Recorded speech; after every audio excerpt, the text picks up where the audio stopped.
Welcome to the Marvel Alliance podcast, where we cover anything and everything to do with the Marvel Universe. In the comics, TV, and movies, we'll go from the Mojoverse to Earth 616 to Queens, New York, in order to bring the Marvel Universe right to you. I'm the man without fear, Chris. I'm your friendly neighborhood Brit. Alliance Assemble. Volume 99, the penultimate episode before the milestone we hit next week, 100. How are you doing this week, Brent? I'm doing good, but I'm not feeling good about my Fact or Fiction by episode 100. And I'm starting to think we need to track these more, because it is kind of fun to have like a line, like something I've watched. But I'm doing good. I can't complain. How are you doing? Yeah, these things we start thinking about, we should track. I mean, I have mine, and we could go back through the Twitter on that. I don't know how well Mr. Snell tracked his. Yeah. It probably he did, because he'll always make sure to tell us which ones he got right. Yeah. Hashtag Travis told you. No, it's been. I will be completely honest. It's been a rough week at work, but I'm here. I'm alive. I'm talking Marvel, so it's it's getting towards the end of the week, so we're almost there. I can do this. Yep, almost there. One more day. One more day. No, we don't say that phrase. Stop. One moment in time, maybe. There you go. Just one more moment in time. Yeah, it was looking like a pretty light week of news, and for the most part, it is a light week. But we got the Marvel, Mr. Feige and the Marvel Studios smiled down on Marvel Alliance. We got a big story, big main topic to talk about. It's something that Brent and I have been waiting to when this was going to be announced. So let us get through all the plugs, all the paperwork. So we are part of the Geek Ultimate Alliance Network with 8 shows. We got my show on Mondays, World's Finest True Believers, dropping bi-weekly, alternating on Mondays with Ranger Alliance. Ranger Alliance dropped a new episode this week, and next week I drop a new episode of World's Finest. It is a concluding storyline that has been 5 episodes in the making. A big subtle hint. So that'll be dropping Monday. The preview comes out Friday afternoon, so be on the lookout for that. It's been a long time coming to conclude this arc in this series, so hopefully you all enjoy it. On Tuesdays, we got DC Alliance, superhero discussions on Wednesdays, Star Wars Alliance on Thursdays, this show on Fridays, a walk through the multiverse on Saturdays bi-weekly, and returning in a few weeks, Slice of Film returns on Sundays bi-weekly. And if you want to watch any of the 3 of these shows live, go follow the Geekverse podcast YouTube channel. And on Monday nights, DC Alliance goes live at 9 p.m. Eastern Standard Time. Star Wars Alliance goes live on 7 p.m. on Wednesdays Eastern Standard Time. And this show goes live on Thursdays at 9:10 Eastern Standard Time. And each one of those shows has their own solo feed. So if you want to subscribe to those separate from the main GUA network feed, you can do that. And we also have a Patreon. So if you want to join us there, we want to thank our patrons. We can't do this without your support. We have 2 tiers. We got the $1 tier with our tip jar. If you want to throw a couple of shekels our way, we greatly appreciate it. And if you want to join the next tier above, the $5 tier, you get ad-free episodes, early access episodes, and Patreon-exclusive shows. Brent, the patrons have something coming next week. What do they have coming? They do. They can look on Monday for the next episode of We Can Watch This All Day, where we looked, we finally go back to where it all began. Yes, we go back to Iron Man. So Brandon and I had a good discussion about that. So look for that in your Patreon feed on Monday morning. So yep. We are excited about that. And if you can't join us on Patreon, totally understand. But if you can take 30 to 90 seconds and rate and review the Marvel Alliance solo feed on Apple Podcasts, Spotify, or wherever you get your podcast, we greatly appreciate that. And as always, we want to plug our official sponsor, OrganicPriceBooks.com, for all your omnibus collected edition and hardcover needs. JP and the crew and the OPB have got it all going on, and some new solicits had dropped. We've got a couple of new omnis. We got X-Men the Animated Series, the adaptations, first time ever in omnibus. Then we've got Savage Avengers, the recent series, dropping in omnibus form. This made me very, very happy. Yes, it is real. It is happening. Spider-Man 2099 in omnibus form for the first time ever. Peter David's illustrious run on that character. We got Avengers by Kurt Busiek and George Perez, and Amazing Spider-Man by Nick Spencer, Volume 1, going on sale. So check those out. The final order cutoff is happening in 20 days to lock those pre-orders in. And if you do any of that shopping at Organic Price Books, use that code MarvelGUA at checkout for $2 off every single order. Use that code unlimited amount of times. It lets them know that you are a listener. And we greatly appreciate OPB being our official sponsor. All right, so we got a few other pieces of paperwork. We've got a programming change for next week. So next week, not only being it is a movie week, it is also we get our first Disney Plus MCU show of 2022. What is that show, Brent? We've got Moon Knight, finally.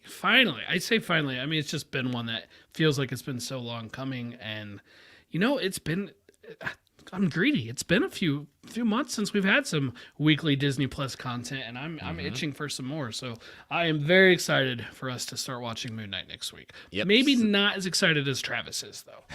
Yes, definitely. So with Moon Knight premiering next week, as well as Morbius releasing next Friday, we'll be making our usual programming changes with a twist. So usually when we do this, we have not gone live with our review episode that goes on Wednesday, but it is episode 100. So we will go live on Wednesday night at 9:10 Eastern Standard Time on the Geekverse YouTube channel with our 100th episode reviewing Moon Knight Episode 1.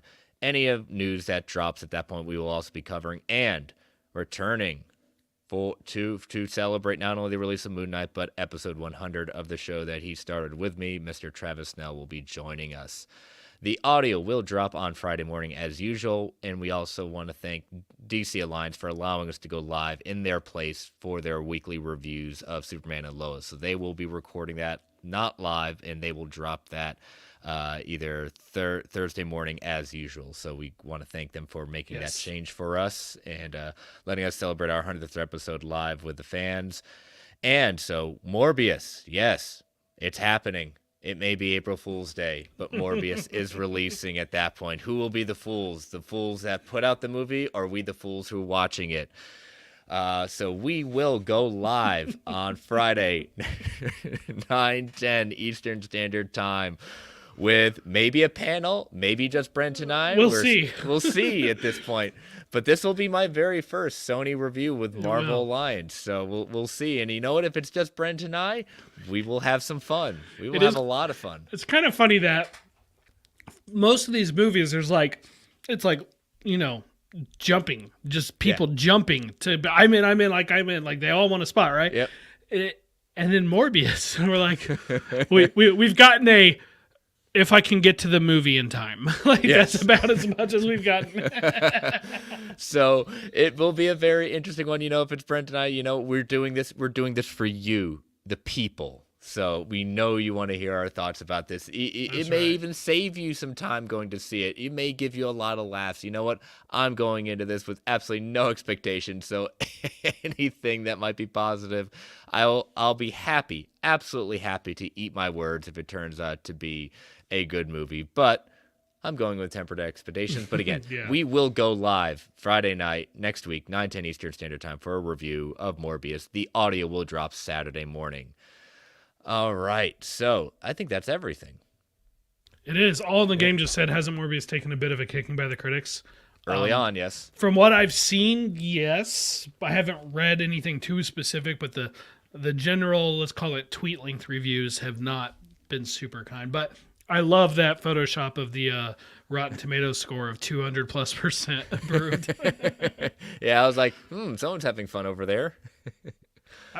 Well, we'll see. You never know. We might end up really enjoying it, and I'll be happy to tell you. Well, either way, I'll be happy to tell you. So we'll see. Exactly. So, all right. Well, like I said, originally we were going to have a different main topic tonight, but that will be kicked to our post-credits discussion. So stay tuned for that later on in the show.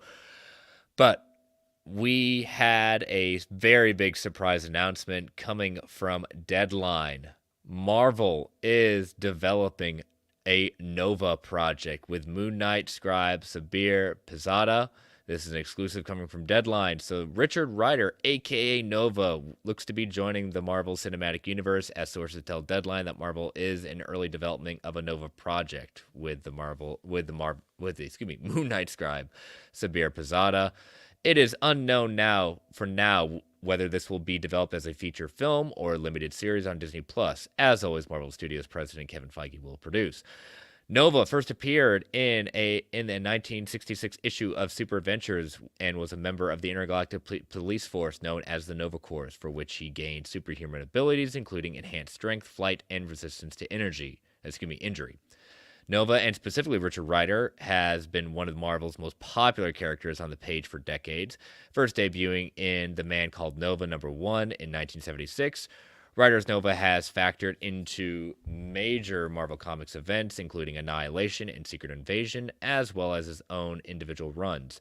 The core of Nova's powers are his flight and enhanced strength, but he also has the ability to absorb energy and release it in the pulses and beams.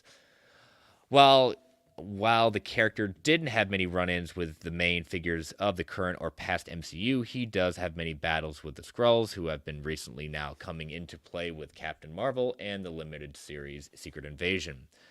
As for Pirzada, he, like so many other scribes who have landed high profile Marvel project to develop, he came through the studio's writer community, most recently handling the writer's room for the Moon Knight series, which is premiere next week.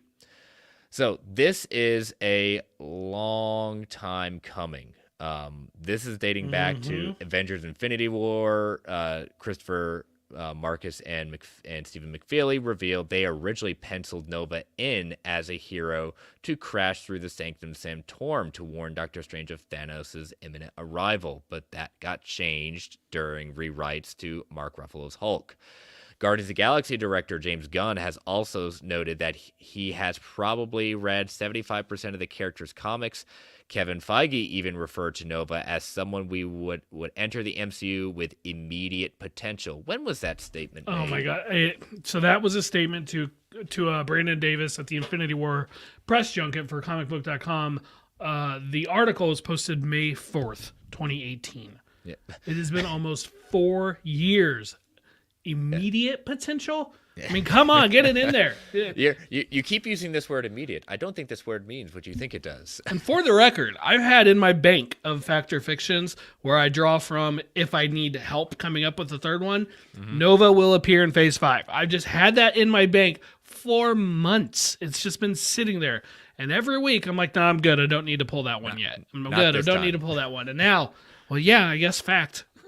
That fact, yep. It got to strike while the iron's hot. But yes, I think we're all wondering how Brandon Davis is handling this all in the game. Has he climbed off the walls yet? Oh, if you check out his Instagram and his Twitter, he is wearing the helmet and holding that comic. So I guarantee you this was very welcome news. So, like we said, this is ever since kind of Guardians of the Galaxy introduced the Nova Corps. The first thing everyone's at, okay, when's Richard Rider coming? When are we getting Nova? When are we doing this? And like you said, they've been radio silent on this for a while. So, the Marvel Universe has been getting more cosmic. They've been leaning more cosmic in a lot of their upcoming projects. So what do you feel about this? Do you feel that we get Nova's first introduction in the film or Disney Plus? Where do you feel this is going to happen? I think it's going to happen in the movies, but regardless, Nova has been at the top of my list for characters I want to see in live action whom we haven't seen before, at least as far as Marvel characters are concerned. Nova, who's the one character you've never seen in live action you want to see? Nova, that's the character. Obviously, there's other movie types I want to see, Spider-Man, Daredevil, whatever, but we've seen those characters in live action before. We haven't seen Nova. I want to see Nova. And yes, a part of why I like Nova is the Nova Corps is effectively the Green Lantern Corps for Marvel. That's a very similar idea. They're space cops, basically. There's really two prominent Novas. I mean, again, they're from a Corps. There's thousands of Novas, but there's two prominent ones. Richard Rider and Sam Alexander. Which one do you think we are more likely to end up with? Let me phrase it this way, because both are possible. Which one do you think is likely to be the focus of the story? I think Richard Rider. I Do think you? Deadline calling out Richard Rider at that point. Their sources are saying that. I know you and I and a lot of others, with the building of the Young Avengers, the champions, are the younger of our celebrated Novas. It has been more theorized, but I think the fact that they're calling out Richard as being it, I think they're going to lean to that. Again, So you can cast Richard Rider, just as a younger person. You don't have to cast him as a 40-year-old at that point. He can still be a younger hero. sure, absolutely. I will tell you, to me, I would prefer Richard Rider. I just have a hunch they're going to go more Sam Alexander, and if we do get to see Richard Rider in it, he's more likely to be like the older veteran who pops in for a little bit, and he's just been off world all this time. Yeah, as all in the games and Rider being a mentor to Sam. Yeah, I'd be totally fine with that. But you give, to be clear, I'll be happy with either of them. But you give me the choice, I'll take Rider first. Mm-hmm. Oh, definitely. It's just it opens up so many possibilities, because now the next thing is, okay, we've got the Guardians out there, we've got Nova Corps, we've got Nova getting introduced, we've got we're missing a few other key pieces, and is Marvel building up to the Annihilation event? An adaptation of that? Yes, please. Yes, please. And I know like the Fantastic Four weren't directly involved in that, but you could definitely work them into for the movie. They've had tons to do with the Negative Zone and Annihilus. Yep. You could pull in whoever survives from the Guardians after Volume 3, whatever's left of them. Yes, please. Good. Bring us Annihilation. Yeah, again, it is one of the most celebrated modern cosmic run next to the Infinity Saga. Absolutely. So there's a lot of great potential. This was a very welcome news. It wasn't a question of if with Nova, it was a question of when, and I'm glad Deadline got their sources enough confidence to break this story. And it's just a question of when Mr. Feige, as we say with everything, it's not really official until it comes out of Mr. Feige's mouth. So we're probably going to be waiting a little bit of time. But do you think that we're going to see the Nova Corps in any shape or form back in Volume 3 of Guardians? I do. I think they'll at least be alluded to a little bit. It might even just be picking up the pieces after the events of Infinity War and Endgame. But yeah, I wouldn't be too surprised if we saw even just a hint of what was going on with them. Yeah, it's just a power set of Nova itself. I'm kind of with you. The introduction, even if it's not the official project, I could see the project maybe being Disney Plus, but I think his first appearance will be in the film. I really, really think that, because that power set is just really cool. So. And I'm excited about Sabir Pirzada writing it. I don't know his work, so why would that excite me? Well, the reason I'm happy about that is because he is writing Moon Knight. He wrote Moon Knight, and so I haven't seen Moon Knight either. So it's like, this doesn't make sense. No, it does to me, because this shows me confidence in his work, happiness with his work that Feige and the rest of the Marvel Studios Parliament have in his work, that they're giving him more. And so I like that they wanted to do that. And they're not just giving him more, but it's more with a different character too. And so I'm really, really happy to see that. I would almost rather bring on these new voices to Disney Plus and then move them into the movies as well with the bigger budgets and things like that. Well, I mean, that Marvel's had a very big history of making sure that, they see talent, they see people they like. It's not saying like if they just don't offer someone that has done a good job another project at that point, but I mean, I'll even point to Michael Waldron. Look what he's done since Loki. Head right now, started his work on Rick and Morty, Loki, Heels, and now Doctor Strange and Multiverse of Madness. I mean, he is, this is what they do. They will continue working with those that will continue on and do a great job. So and Malcolm Spellman, now this is sticking with the same character, but he worked on Falcon and the Winter Soldier, and now he's working on whatever Captain America 4 is going to end up being called. And our showrunner from WandaVision, she's continuing on with Agatha. Yes, which is perfect. Yeah. All in the game. Any worries about power creep in the MCU? What do you think? Help me with power creep. Unless I'm mistaken, I think it's just a general trend towards more and more powerful characters. Okay. So, game, correct me if I'm mistaken there. Any worries? No, because again, it's a different kind of, it's different powers. I don't consider necessarily. I mean, one could possibly consider it being similar in comparing to Captain Marvel's kind of power set, but obviously Carol's more powerful than Nova. But what do we do with that? How do we, it's not necessarily the powers, it's the development of the character. It's where that character is. It's cool to see it on screen. The effects are going to be awesome. But again, I'm interested in the character. What are we going to do? How are you going to make me, I already love Nova in the comics. How are you going to make me care for Nova on the big screen? I mean, if you really think about it, it kind of always happens with characters like this, with long franchises like this. Like, well, let's just talk about Loki. Loki was like the big bad for the Thor movie, and then the Avengers movie a year later. And later he's to the point where Hulk smashing him around is a joke in Thor Ragnarok because of power creep, effectively. It's like you're playing a video game and the boss at the end of level 3 becomes the basic thug at the end of level 8, right? Yeah. It's that kind of thing. I'm really not that worried about it. I guess if suddenly Nova is, running into, I don't know, pick a gangster, to Kingpin, and Nova is just blasting him and taking him apart and moving on, like, that'd be a problem to me.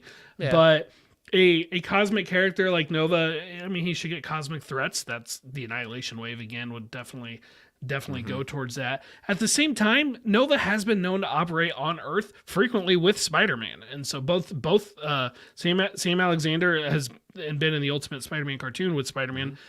Richard Rider was with the New Warriors, which was a pretty street level team. I mean, they did have some power, especially with the Justice character and with Firestar, but they were hardly the big leagues or anything. So I'm not too worried about it.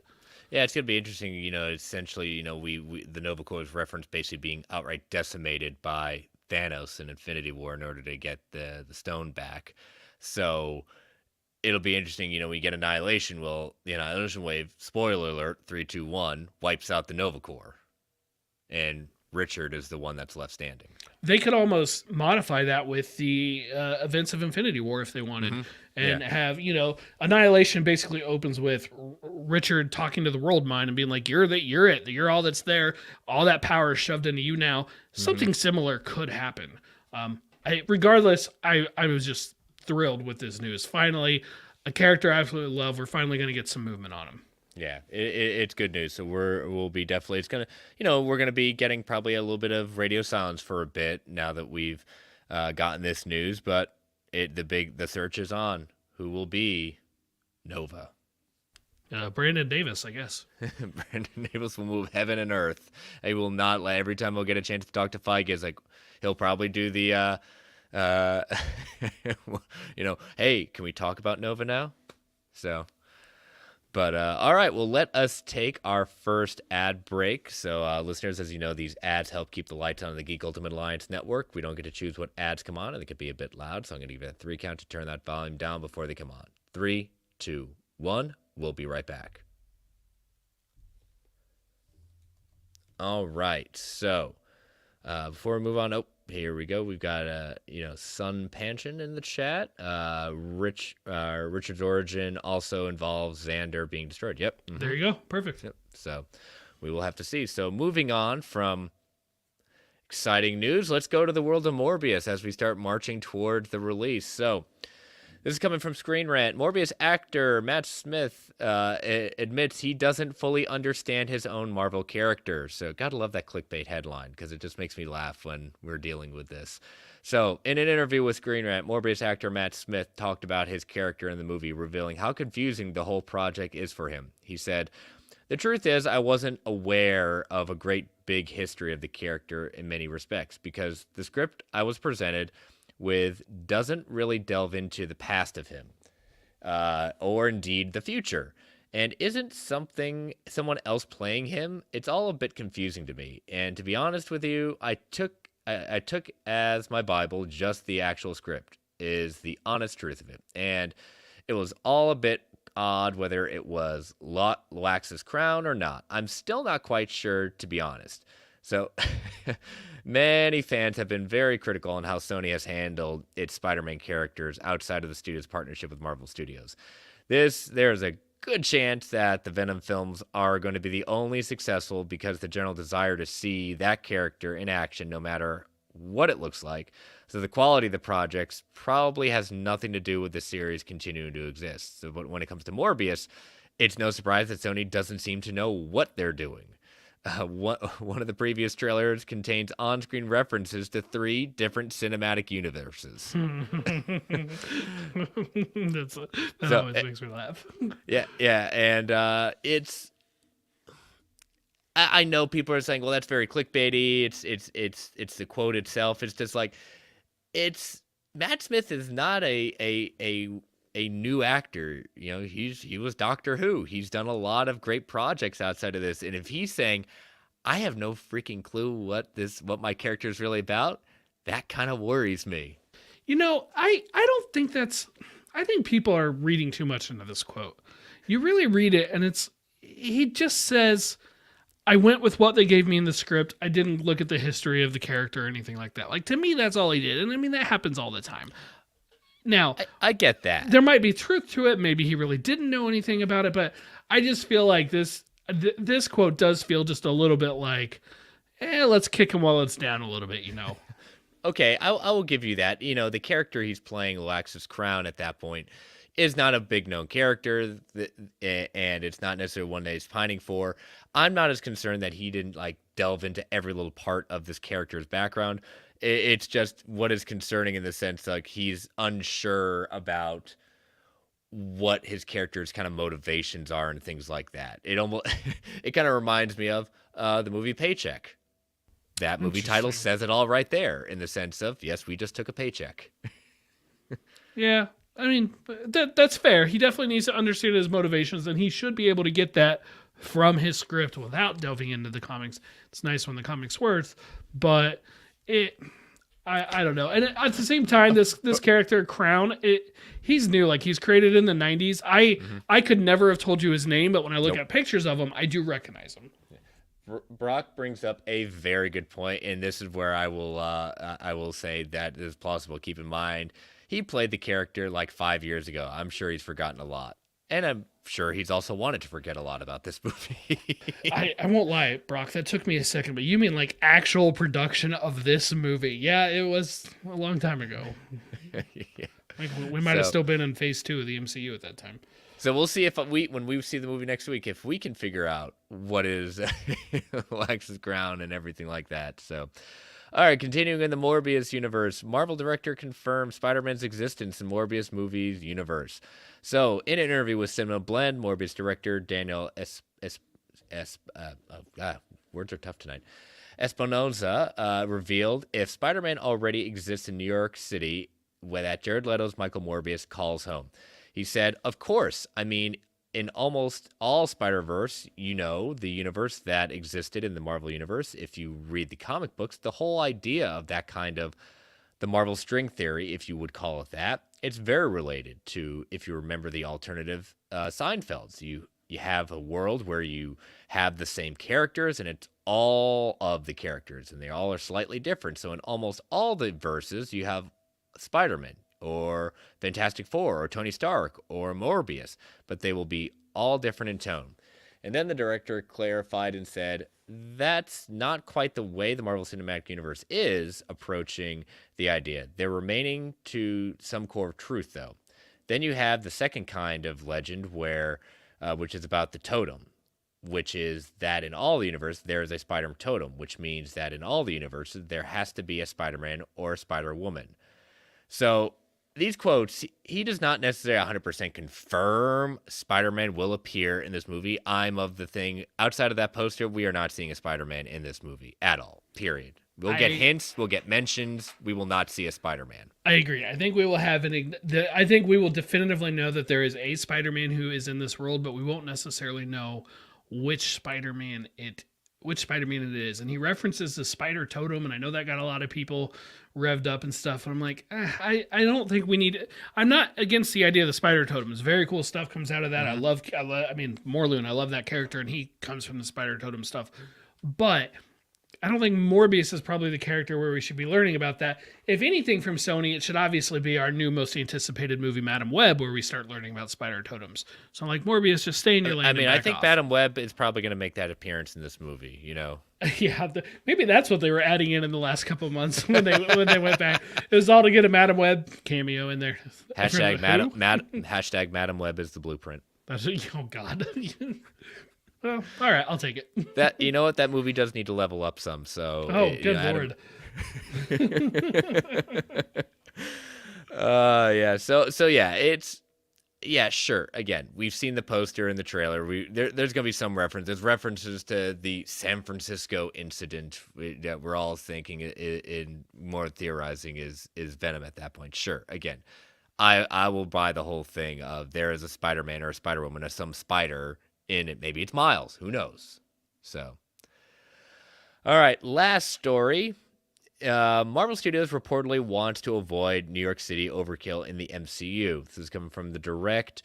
During an official virtual press conference for Moon Knight, star Oscar Isaac was asked how he came up with the accents for both Stephen Grant and Mark Spector. In turn, he also revealed why the series takes place abroad, because the Moon Knight character does call home is New York. He says, I don't know. Well, it was set in London, and when I was asked why, it was like, we just have too many characters in New York, so it seems like let's just change it up. I mean, I love English humor, like The Office, and there's just so much humor that I find it funny, and I thought, well, here's an opportunity to do something different. What if we make him English? I was like, what if Peter Sellers was approached with a Marvel project? What would he do? So I started talking about that, and that led me to Carl Pickering and Idiot Abroad, and not much of an accent, but just in a sense of humor where he doesn't know that he's being funny. So to date, Marvel Studios has released 12 films or Disney Plus shows that have major plot points related to New York City. Incredible Hulk, Captain America the First Avenger, Iron Man 2, Avengers Age of Ultron, Doctor Strange, Spider-Man Homecoming, Avengers Infinity War, Avengers Endgame, Falcon and Winter Soldier, Hawkeye, and Spider-Man No Way Home. So, what do you feel about this? I think there is to be a point, but also to the point, Marvel Comics, a lot of stuff is based in New York. So yeah, it's hard to. I don't see a problem necessarily with New York, but I do see like, hey, I don't want them just to move things. I would want them to be kind of story related and things like that. I'm okay with Moon Knight being in London. That's fine. I just don't want it to be like, oh, we have way too many projects in New York. Let's move it somewhere else. I don't really mind. Most of the projects should be in New York, I feel. That should be the one place with more appearances than any other, because that's how it is in the comics. The Marvel world was basically made from and for New York. That said, even in the comics, it is kind of cool when you get that story that takes place somewhere else. You got the Runaways out in California or something like that. And it's just totally different, and allows, it basically allows the art to look a little different. You just don't just have the New York skyline all the time. I'm cool with this. I don't mind it. And maybe there should be a reason beyond we just didn't want to do New York again. But at the same time, it doesn't bother me. I'm like, it's fine. Go wherever. There's no reason for everything to just be locked to one city at this point anymore. They're trying to go for more representation. Go global with it. That makes it just all the easier. I think I'm fine with it. Mm-hmm. Hey, all in the game's got a point. Good excuse for a West Coast team. I mean, absolutely. I mean, maybe steal from, DC and be the first ones in Detroit too, Maybe. I don't know. But yeah, so light news week as we march towards Moon Knight and Morbius. But yeah, that's all the news that we got. So let me pull up Fact or Fiction as we get to it. But as you do every week, you put out the call, you put out the Spidey signal for those lovely listener questions. So what do we got? Sure. First up from Anthony, he says, predictions for the Moon Knight credit scene. Personally, hoping for an Oscar Isaac musical number. Yes, yeah, we can save the city reprise. I honestly, for me, my absolute best guess would be something similar to the Eternals scene with the Black Knight, where Blade is showing up to like recruit him for something. That may not be my first preference, but I think that's the most likely. Yeah, I'm Blade is a good one. I'm gonna go a little bit of bringing back a character of an interesting recruitment, but not Blade. I want to see Val. Don't call her that. I know, just think it. Or I like the other idea of Black Knight. I just don't know how quickly we're gonna see Kit Harington again, but I would like it. I don't think it'll be him just yet. My big problem. They'll be like, who is that? Oh yeah, that guy from Right. Eternals. The biggest problem I have with either of these characters, Black Knight or Blade, you could get away with it with the Black Knight if he's, just in civilian clothes, right? But you don't want to like give their look, like their first look. Do we want it to be just right there in a credit scene when these are going to be major characters down the line? I don't know. For some reason, it's like I don't want my first look of Blade to just be 2 seconds at the end. He's going to be a project. I almost want it to be a bigger deal. So then I'm like, well, who else could maybe show up and figure out something to do with a street level character like Moon Knight, who we've seen before?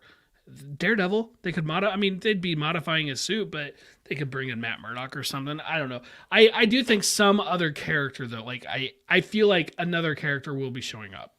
Yeah, I'm more feeling like Blade will more be in Werewolf by Night than Moon Knight.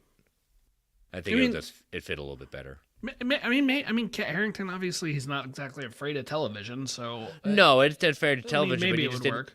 Again, I'll go back to what I said earlier. Is like he just didn't have as much screen time, so I don't think people will like jump to the thing. Is that it won't be as recognized. They'll say, "Oh, Jon Snow, what's he doing?" Yeah. So, but that's I'll go with Val. All right. Next up from S Bubs, do you think any episodes of What If Season 2 will be about Disney Plus shows? Or do you think it'll only be about the Phase 4 movies? I'll go back to a quote. I can't remember who said it at that point, but they did say Season 2 was going to lean into touching on Phase 4. So they were not specific with that. So I'm going to say they will deal with both. I would love to see a What If WandaVision. The person who said that was writer AC Bradley. Okay. And I would hope that at least one episode will be tied to, related to, spinning out of, whatever you want to call it, a Disney Plus show. Mm-hmm. It's almost marketing for themselves. Oh, hey, you like this idea? Well, go see where it came from. The whole thing's already out. Give us something with Hawkeye, or give us, I don't know, something with Falcon and Winter Soldier. What if Sam took the serum? Something like that. That'd be fun. What if discount Captain America made a better shield? Yeah, no joke. Gosh. I saw a picture of a toy with him today, and it said Captain America. I'm like, no, not my cap. Definitely not anyone's captain. All right, from Travis Snell, he says, gosh, DC and Marvel strike a deal, and they come to you and ask what Marvel animal would be perfect for the DC Super Pets. What in the world? I'll take this one first. Right. I will go with Lockheed. Oh, I thought you were gonna say Lockjaw. Nope. That was a backup. But yeah, Lockheed. Yes, the alien dragon friend of Kitty Pryde. Come on. He helps rescue Kitty from the Brood on the alien world and comes back to Earth. Joins her on many ups and downs. I mean, he breathes fire, flies. Again, that is a really cool Marvel super pet. So I'm going Lockheed. I have two answers for this. Okay. If they're teaming up with the Super Pets, let's go Red Wing. Okay. The actual bird. Let's go Red Wing. If they're going to go against the Super Pets, Alligator Loki. That's who I'd go with. But you got to bring Throg. Well, in that case, I think you have to bring in Throg. Can you just imagine if DC and Marvel announced they're coming out with a big crossover, and this is what it was? Oh my gosh! DC Alliance and Super Discussions want nothing to do with Super Pets, but watch it be the big thing that they. It would be so amazing to have, like, if they really DC and Marvel back together, and it's the freaking Super Pets. Let's do that. If that happens, we're gonna do that crossover with our shows at that point. Absolutely, we're gonna just commit this for them. Absolutely. We're not bullying you. I'm just saying I just love the idea because, again, we're bringing people together. Yes. We will suffer with you, DCA, on this. We will suffer. Suffer nothing. That sounds amazing. It does. It really does. Travis I want to does... see Throg on screen. Travis has another... Oh, Crypto could pick up his hammer then. Travis has another question. Oh, wait a minute. Devil Dinosaur with it, too? Then we get Lockjaw in this. I forgot about gosh. Devil Dinosaur. Oh, my gosh. This is getting better. Hey, get Chewie in it. Or in this... bring Chewie in. I like it. So Travis says, this might require a little research, but what Marvel wedding would you have wanted to attend the most across any medium? Travis, really with the weird questions. I mean, I was trying to think of like famous Marvel weddings, and I'm like, I can think of 2, I guess. So I'm going to stick to my brand, and I'm going to say the wedding of Mary Jane and Peter Parker. Wait a minute. Did that happen? I mean... in my world, it did. Headcanon, and a whole bunch of books from the 90s. Yeah, I would. I'm gonna go with Fantastic Four, the Reed and Sue Richards getting married. I mean, look at all those. Mm-hmm. I'm looking at like some of the panels right now. Featured cameos by the comic book creators themselves. Super villains attack. They prevent the wedding. Ruining the wedding by the guests who are there, which is basically every single hero in the Marvel Universe. All the guests, the guest appearance of all the Silver Age Marvel Universe. It's all building up to this moment. And again, it's a cool moment for the first family of Marvel having that, Absolutely. One more. Okay. Just because it would be amazing, just the spectacle of it all. Black Panther and Storm. Yes. Wakanda knows how to throw a good time. They know how to throw a wedding. That'd be fun. Yep, Scott and Jean. Yep, we know Cyclops was right, Brock. Scott and Jean, or isn't it like Madeline Pryor? I mean, who you don't even know who it is with Jean. You can't trust her. Hey, how about Dr. Octopus and Aunt May? There you go. I don't think they actually got married, but they still had the wedding. It just did not end the way you normally expect. No, it did not. But come on, yeah, Dr. Octopus still has feelings for May. Those two had a team up recently in the Spider-Man comics, it was unexpected, but they had a team up. I read it. Yep, it happened. It's canon. Yeah. All right, is that it for the questions? It is. All right, so let me pull up the fact or fiction. Thank you all for sending those in. Those are some fun ones. All right. Number 1, the next time we see Sam Wilson as Captain America before Captain America 4 will be a cameo appearance in the MCU movie, not a Disney Plus show. 60% said fact, 40% said fiction. Number 2, we will not see Andrew and or Toby Spider-Man cross back into the MCU Sacred Timeline until the rumored Secret Wars movie. 86% said fact, 14% said fiction. Probably not because they don't want to see it earlier, but the head is winning. Everybody wants to see it. Everyone, Peter 3. Come on, everyone wants to see Peter number 3. Number 3. Speaking of number 3, Guardians of the Galaxy Volume 3 will lead at least 2 separate spin-off projects for the characters that survive. 59% said fact, 41% said fiction. All right. So, Brent, it's your turn this week, so hit us with it. All right, first up, Miss Marvel. Monica Rambeau will appear in Miss Marvel. I know everybody thinks Carol's a lock. I'm saying fact or fiction, Monica Rambeau will appear. No comment on whether or not Carol does. Yeah. I mean, you're right. Everyone's just assuming it's going to happen. The post-credit scene is going to be Carol, but yeah, that would be very interesting, and I'm gonna say fact. It's not a hard fact, but I mean, I'm going with fact just because I like the idea of it. It would be a nice kind of curveball, but I don't think I would like it. I think that would be very cool.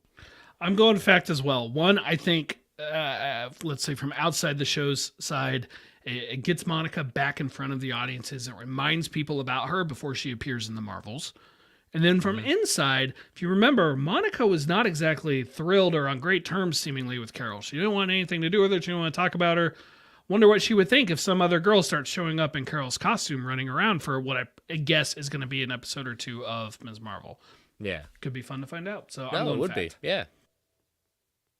All right, next up, The Incredible Hulk will be on Disney Plus before any of the Spider-Man movies. Are you going to put a number of episodes to that? I am not putting a number of episodes on that. I'm just saying it's going to happen. It's going to happen. All right. So Incredible Hulk will be there before any of the Spider-Man movies. Any of the Spider-Man movies. I know it's on HBO Plus right now. Is it there? I know it's yes, coming. I don't know if it's there. Yeah, yet. yeah. It may not be there yet, but I would say I'm going to say fiction on that one just because of the relationship Sony and Disney do have with each other a lot closer than Universal and Disney. I'm not saying they're at odds. I'm just saying it's obviously more amicable in working together. I'm also going to say fiction, and I'll add to the reasoning because we know that back catalog of Sony things can go to Disney Plus basically starting later this year. Yep. So when is that going to immediately include Spider-Man? No, but you got to think that's going to happen before Incredible Hulk. Mm-hmm. Someday it's all going to be someday. All right, finally. Deadpool will appear in What If Season 3 and be voiced by Ryan Reynolds. Does this mean we get Deadpool before that, the movie proper? Yes. I guess by extension it does. Yeah. But regardless, we're going to see Deadpool in the MCU. Those are the current rules of Kevin Feige with What If. Yes, I think that's a little different with Deadpool because he's already got 2 movies, and we know they're doing a third one. And I think regardless, we're going to see Deadpool in a movie prior to his own. But that's a different fact or fiction. That's true. No, I think that would be very cool, and I would like to see it. So my heart's going to go with this one is fact. Right there with you. Definitely co-signed it. Fact. It's going to happen. It's going to be fun. Mm-hmm. I'm so excited for Ryan Reynolds to join the MCU. It's going to be. Well, I told Brent I have one. I do have a fact or fiction. I need to get it out there before Morbius. And even though I can do this next week, the episode doesn't release until Friday. The audio wouldn't release till Friday, but I want to put it out there right now. I've stayed away from, just because it's not hard, because I really don't care at that point looking at any kind of spoilers or anything with Morbius. So it's really easy for me to stay away. Just people were trying to put it out there, but I'm going to put this out there. We've hinted around this in our discussions, Brent, and with Michael Keaton. All right.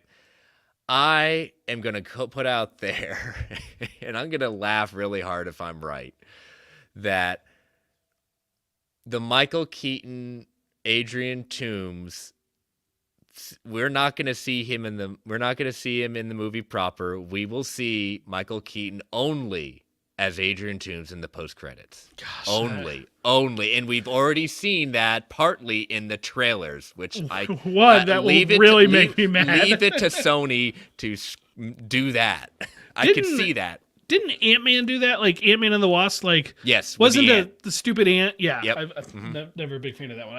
I hate that. I'm like, I still wish like trailers are not for us. They're for people who aren't decided on the movie yet. But for me, selfishly, I wish trailers just had like a cutoff of like, you cannot show anything from the third act, or even better from the second act. Take the dog, you hitting a dog with a piece of, and no. Okay, no. So to clarify, you're saying fact or fiction, Michael Keaton's character will only be in the credit scenes. Yes. I'm going to say fact just because I think it'd be funny. I'm saying fact just because this movie is just totally what the things they're doing with it. I said, you know what? I could see Tony totally doing this. Yeah, I'm totally fact on that one. And I'm going to very much, I'll be fine if I'm wrong, but I have a very sneaking suspicion that Sony would pull something like this. I think it'd be funny. And especially, if someone's going to come back to me and say, well, Michael Keaton said he was shooting more stuff. Yeah, they could also be wanting to add more to that post-credit sequence they filmed the first time around. So... It's just, I am genuinely excited to watch this movie because I don't know what we're going into. That's the only reason I'm excited. I said, you know what? I have no expectations. My expectations are quite low, so I'm gonna have fun. And you know what? If no one wants to join us for this panel, Brent and I, we're gonna have a grand old time with this, and it's gonna it's gonna be a lot of fun. Going back to the Universal stuff. All in the Game has a question. Why do you think Universal has never done a deal with Disney for a Hulk movie similar to the Sony one. Okay, let's go ahead and get it out there now. There have been rumors of like a World War Hulk. Like there allegedly some of these deals, like they've already been talking allegedly. But setting all that aside for right now, if I'm Disney, I'm probably not stressed about it because that kind of deal doesn't add much to. Well, it doesn't add much to the balance sheet. It doesn't add much to your bottom line, and ultimately, that's what their goal is to make money, right? Basically the understanding of what the deal was is that Universal has first right of refusal at the distribution rights of a movie, of a Hulk project, of a Hulk movie. Hulk's in the title of Hulk characters. Distribution is where all the money is. Why wouldn't they? Why would they ever say no? Why wouldn't they do it? Marvel worked with them to get the first Hulk movie made with Edward Norton, and they did it and they were willing to go for it. But at this point, why go back to it when they can just put the Hulk in any other movie or project they want and get the benefits? Oh, Hulk's in Thor Ragnarok. I mean, my wife aside, everybody else going to that movie was aware that Hulk was going to be in that movie.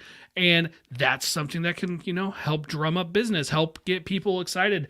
Advertise Hulk's going to be a part of the She-Hulk show. Great. You don't need to go with Universal. You don't need to partner with them for it. But if they just wanted to, and they did, and they just cut a check to make it happen, I would not be upset at all. But with Spider-Man, I mean, Spider-Man is, I mean, it changes, but he's basically one of like the three most iconic fictional characters of all time, and getting him does add value to the Marvel Cinematic Universe. Now, I think you can make an argument of how much value does he add, because of what they were able to build up, but he still adds value to it, and the deals are totally different.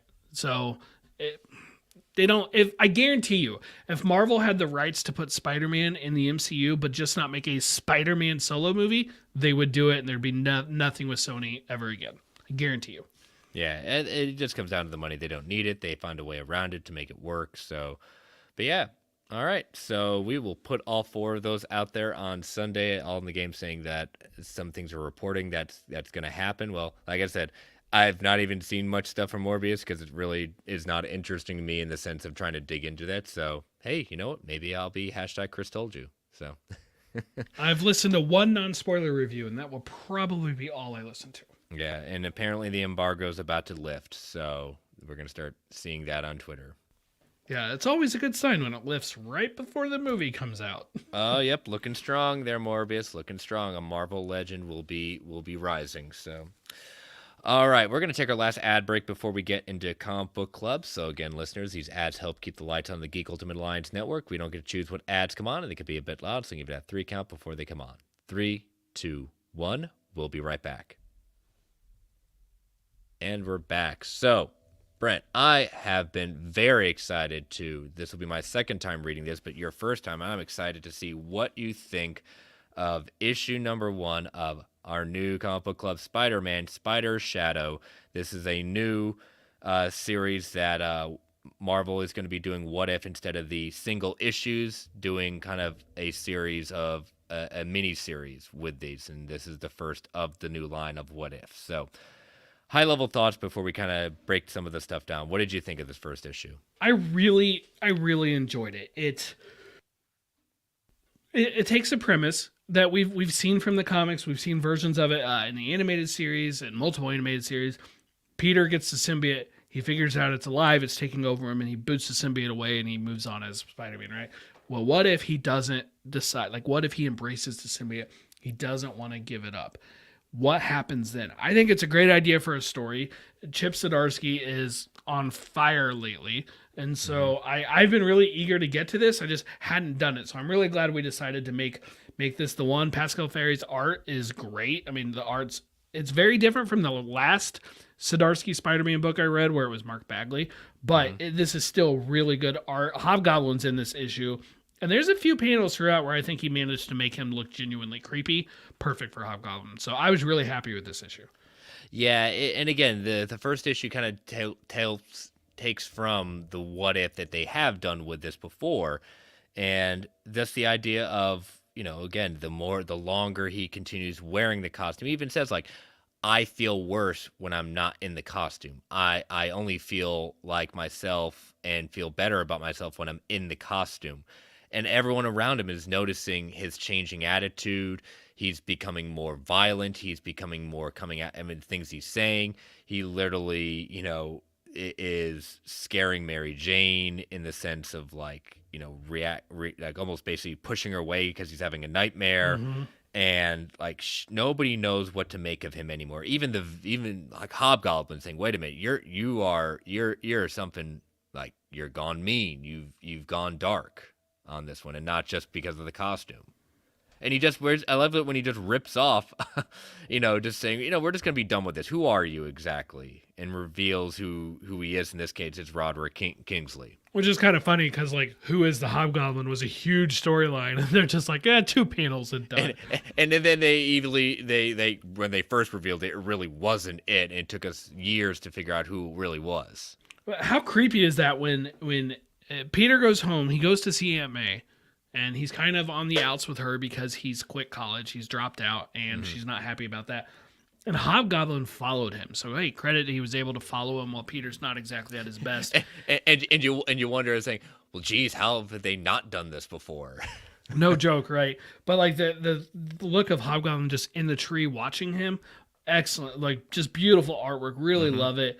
And then the way that Spider-Man just goes after him and attacks with everything he has, with the power of the symbiote starts speaking to him, taking over, pushing that aggression. Very, very cool stuff. And finally, he gets to that. There's a great splash panel basically where he's becoming more and more Venom-like. Mm-hmm. Yeah, especially when the fire has gotten out of control and Aunt May is killed in the fire. Right. At that point, he loses control, gives into all demands, and basically, like you said, that panel's like, he's webbed up.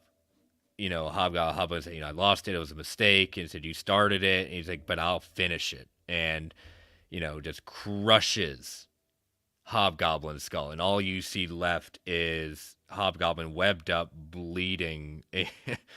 And, it's a heck of an ending. I really, when I heard this series was announced and that Zdarsky was on it, but the whole concept is, I hope they go for it. I hope they lean hard into what the symbiote could possibly become with Peter.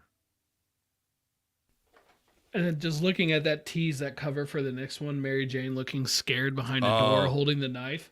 Yes, I'm excited to read the rest of these. Now, you said this is the first of a new line of What If, basically comic books. Do we know what the next one is?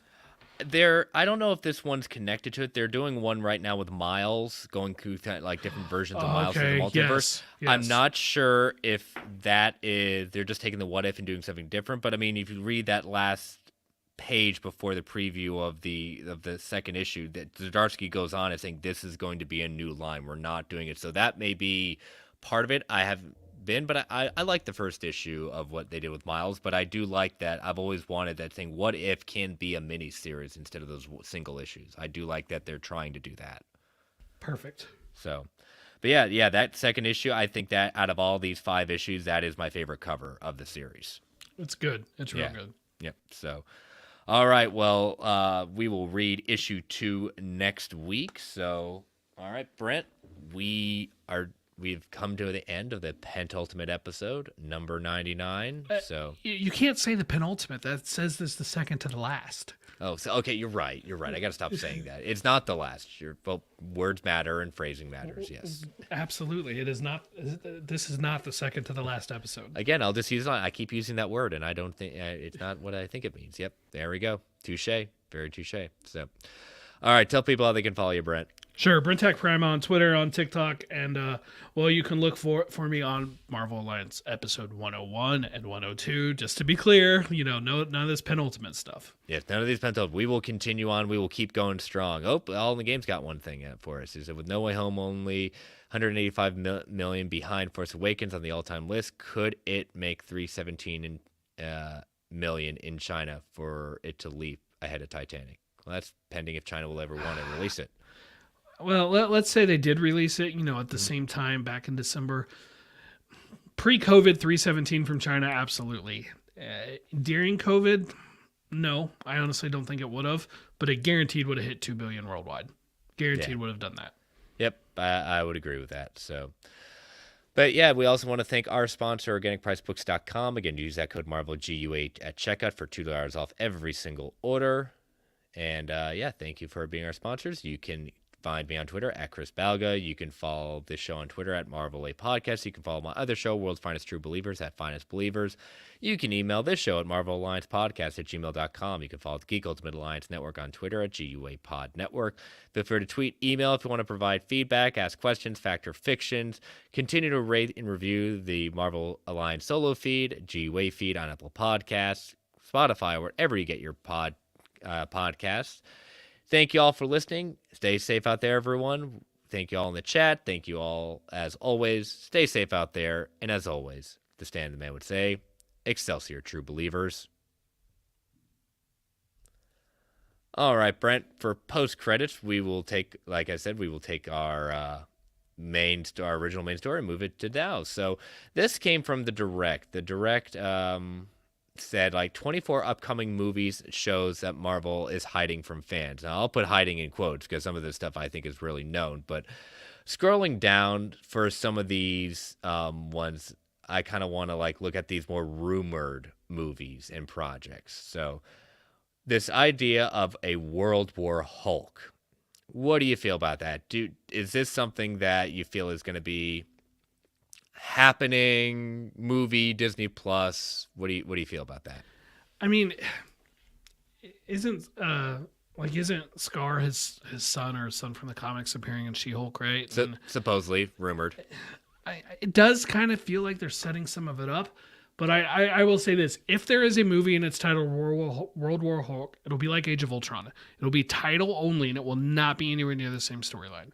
Because I feel like you could just have Hulk, She-Hulk, Scar, Abomination, and you could call it that, right? See everything we already said, though, about Universal and whether or not. I don't put a lot of stock in this rumor. Gotcha. Which one on this list you want to talk about? Recently rumored Daredevil Season 4. There's allegedly, or it's not allegedly, there's an LLC that's been created called Blind Faith Productions, which certainly seems to speak to Daredevil. I feel like I think it's going to happen, and I do think it's going to be Season 4. I don't think it's going to be a movie. This one, I totally believe there's another Daredevil project. But I don't think it's a movie. I think he'll appear in movies, but I think something titled Daredevil will be a new show. Will it be Daredevil Season 4? Will it be Daredevil: The Man Without Fear, so it can have a new title? I don't know, but it's coming to Disney Plus. Yeah, I fully agree. That is going to happen at that point. Let me see what else we got on this list. How about this one? We've got, they're going to be, even though I haven't put to a name to it, we're all seeing it, the Illuminati in Multiverse of Madness. Do you think the rumors that are going around saying, will the Illuminati get their own movie?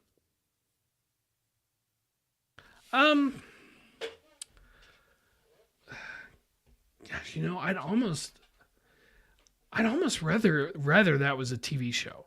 Okay. I think it's more likely to be a movie, but just thinking about like the Illuminati in the comics, like there was a one shot and they basically showed like all these events throughout Marvel history that they interacted with, interfered with, whatever you want to call it, that they played a part in, even behind the scenes. Mm-hmm. That could make a pretty cool TV show, like 4 or 5 episodes of just different things throughout. That said, if you're really going to have some of these bigger name characters, no, they probably would. If they do it, it probably would be a movie. It's an interesting, because I remember the miniseries Illuminati. It was more of like the history of how they influenced the different major events of the Marvel Universe. So it's an interesting concept of how they could do that if they were going to do something like that, and retconning probably some things. I don't know how fans would necessarily appreciate that. But I don't know. I kind of like them being there. I just don't know. It would be an okay movie. I'm just not right now one of these things. Like, I kind of need to see more to really buy into the idea of that kind of, again, you have all these awesome, powerful heroes of the Marvel Universe, but it's just, I don't know if we're there yet necessarily for a project to be running like that. So what's another one? The Ten Rings. That's something Okay. that I've been on the lookout for, like an official, official, I don't know, confirmation, because it said at the end of Shang-Chi, the Ten Rings will return. We saw Zhao Ling was trying to, or had taken over that organization. I think it's definitely going to happen, and I feel like that has Disney Plus show written all over it as well. Yeah, the Ten Rings will return. I think that is definitely going to be a show, and I would like that kind of being that organization starting back on Disney Plus to kind of take us through another side of the MCU that, again, something along the line of the villains and the antagonists, as it were. So, my last one I was interested in, and I saw it on the list, and it brings a smile to my face. Ghost Rider. Ghost Rider as a Disney Plus show. If we're getting Moon Knight and we're getting a little bit more darker with this idea, and rumors are going around that Marvel is talking with someone about the role, and that has been like out there for a little bit, man, there's a reason that Ghost Rider Hulu show was squashed. At that point, they want to do something with this character. Are we going to finally see our first appearance of a variant of Ghost Rider in the MCU with Multiverse Madness? In whatever way, shape, or form, I fully agree that this is going to happen. We're going to get a Ghost Rider Disney Plus show, and Taylor and I are going to be jumping up for joy when that finally gets announced. Yes, that'll be a good day for you guys. And I don't even care. I would, any version of Ghost Rider at this point. I want to see that character back. The last one, when I originally looked at this list, we first talked about going through these for this episode. It was earlier in the week, and I marked down in my notes Nova. I'm gonna go ahead and set that one aside though today, because I feel like we've covered that. So I'll mention Okoye. Okay. Awesome character. It'd be really cool to see her lead a project. I don't know if it's going to be. We know that Coogler's working on other Disney Plus shows, so I assume it would be there. I don't have a preference. Movie, Disney Plus show, whatever. I would love to see some more of Okoye and actually leading something, not just be the supporting character, but full on name title character.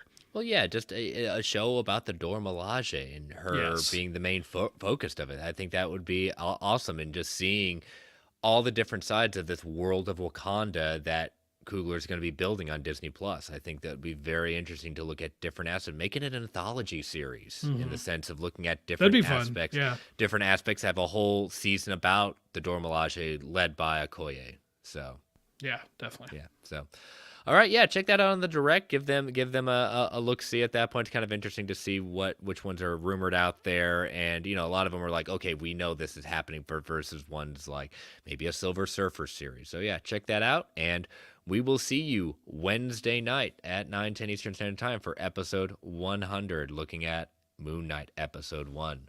We'll see you all next week.